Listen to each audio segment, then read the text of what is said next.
നിലമ്പൂർ സീറ്റിന് വേണ്ടി DCC അധ്യക്ഷൻ VS ജോയിയും ആര്യാടൻ ഷൗക്കത്തും കടുംപിടുത്തം തുടരുമ്പോൾ പ്രതിസന്ധിയിലായി കോൺഗ്രസിന്റെ സ്ഥാനാർത്ഥി നിർണയം. അന്തിമ പട്ടികയിൽ ഇടം പിടിച്ച ജോയിയും ഷൗക്കത്തും സ്വന്തം നിലയ്ക്ക് പ്രചാരണം കൂടി തുടങ്ങിയതോടെ ആരെ മത്സരിപ്പിക്കണം എന്നുള്ള കാര്യത്തിൽ സൂക്ഷ്മ വിലയിരുത്തൽ നടത്തുകയാണ് പാർട്ടി നേതൃത്വം തന്നെ. തദ്ദേശ നിയമസഭാ തെരഞ്ഞെടുപ്പിൽ മേൽക്കൈ നേടാൻ നിലമ്പൂരിലെ ജയം കോൺഗ്രസിന് അനിവാര്യമാണ് എന്നിരിക്കെ പാർട്ടിയിലെ ഗ്രൂപ്പിസവും സാമുദായിക സമവാക്യങ്ങളും UDF-ലെ മറ്റു പാർട്ടികളുടെ നിലപാടും അൻവറിന്റെ അഭിപ്രായവും ഉൾപ്പെടെ പരിഗണിച്ച് തന്നെയായിരിക്കും സ്ഥാനാർത്ഥി നിർണയം.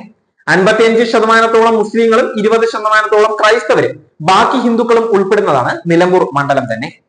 മലബാറിൽ ക്രൈസ്തവ സ്ഥാനാർത്ഥികളെ പരിഗണിക്കണം എന്നുള്ള സഭകളുടെ ആവശ്യം നിലനിൽക്കെ VS ജോയിയെ സ്ഥാനാർത്ഥിയാക്കിയാൽ സഭകളെ തൃപ്തിപ്പെടുത്താൻ കഴിയും എന്നാണ് VS ജോയിയെ പിന്തുണയ്ക്കുന്നവരുടെ അവകാശവാദം തന്നെ.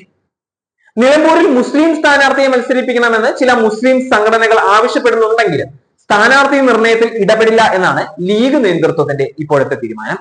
കോൺഗ്രസ് തീരുമാനിക്കുന്ന സ്ഥാനാർത്ഥി ആരായാലും UDF മുന്നണിയുടെ ഭാഗം എന്ന നിലയ്ക്ക് സ്ഥാനാർത്ഥിയെ ലീഗ് പിന്തുണയ്ക്കുക തന്നെ ചെയ്യും. സ്ഥാനാർത്ഥി നിർണയം പ്രതിസന്ധിയിലാണ് എങ്കിലും മണ്ഡലത്തിൽ കൺവെൻഷൻ ഉൾപ്പെടെയുള്ള പ്രവർത്തനങ്ങൾ നടത്തി ലീഗ് പ്രചാരണവും തുടങ്ങിക്കഴിഞ്ഞിരിക്കുകയാണ്. അതേസമയം സാമുദായിക പ്രാതിനിധ്യം നിയമസഭയിൽ കുറയുന്നുണ്ട് എന്നും സമുദായത്തിൽ നിന്നുള്ളയാളെ സ്ഥാനാർത്ഥിയാക്കണമെന്നും കാന്തപുരം വിഭാഗവും സമസ്തപുരിയിലെ ഒരു വിഭാഗവും നിലപാട് എടുത്തിട്ടുമുണ്ട്. KC വേണുഗോപാലും VD സതീശനും ഉൾപ്പെടെയുള്ള നേതാക്കളുടെ താല്പര്യവും VS ജോയിക്ക് അനുകൂലമാണ് എന്നാണ് പാർട്ടിയിൽ നിന്ന് ലഭിക്കുന്ന സൂചനകളും. മുനമ്പം വിഷയത്തിൽ ഉൾപ്പെടെ കോൺഗ്രസിന്റെ നിലപാടുകളിൽ അതൃപ്തിയുള്ള ക്രിസ്ത്യൻ വിഭാഗത്തെ ജോയിയെ സ്ഥാനാർത്ഥിയാക്കിയാൽ കൂടെ നിർത്താം എന്നാണ് ഈ നേതാക്കളുടെ വിലയിരുത്തൽ. മുതിർന്ന നേതാക്കളെ അവഗണിച്ചും മലപ്പുറത്തെ സാമുദായിക പ്രാതിനിധ്യം അട്ടിമറിച്ചുമാണ് VS ജോയിയെ DCC പ്രസിഡന്റ് ആക്കിയത് എന്നുള്ള വിമർശനങ്ങൾ നിലനിൽക്കെയാണ് VC ജോയിയെ സ്ഥാനാർത്ഥിയാക്കാൻ തയ്യാറെടുക്കുന്നത് തന്നെ.